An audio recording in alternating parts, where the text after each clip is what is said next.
This is the AI News Flash for March 9, 3 p.m. UTC. First up, The Guardian has revealed that the UK's multi-billion-pound AI investment drive is built on what it calls phantom investments. The UK government announced over £14 billion in AI data center projects last year, including AI growth zones and $28.2 billion in private sector commitments. However, The Guardian's investigation found that much of this investment is not genuinely new capital, but rather re-announcements of existing plans or conditional expressions of interest. As the UK aims to build sovereign AI capabilities, the gap between announced and actual investment raises serious questions about the credibility of its AI strategy. Next, Oracle reports its fiscal Q3 2026 earnings today after market close.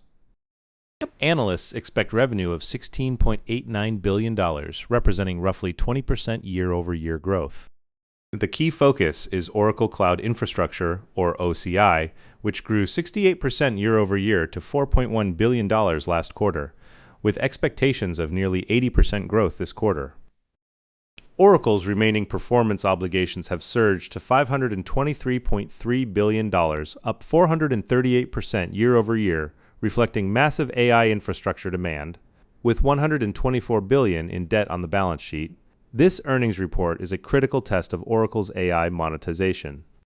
Third, tomorrow, March 11th, marks a historic triple deadline for U.S. AI regulation.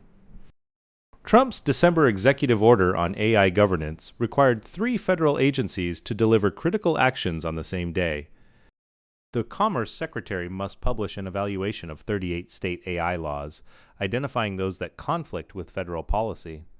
The FTC must issue a policy statement on how consumer protection law applies to AI, and the FCC must consider initiating proceedings to preempt state AI disclosure requirements.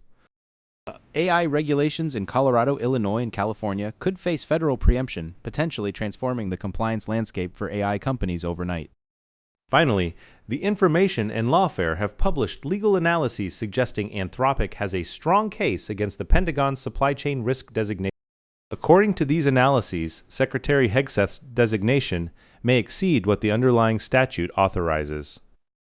Lawfare specifically argues that the required legal findings are weak, and that Hegseth's own public statements, including calling Anthropic's CEO a liar with a God complex, may have undermined the government's litigation position.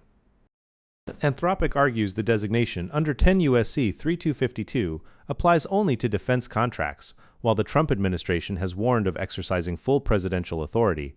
A courtroom showdown now appears inevitable. That's all for this AI News Flash.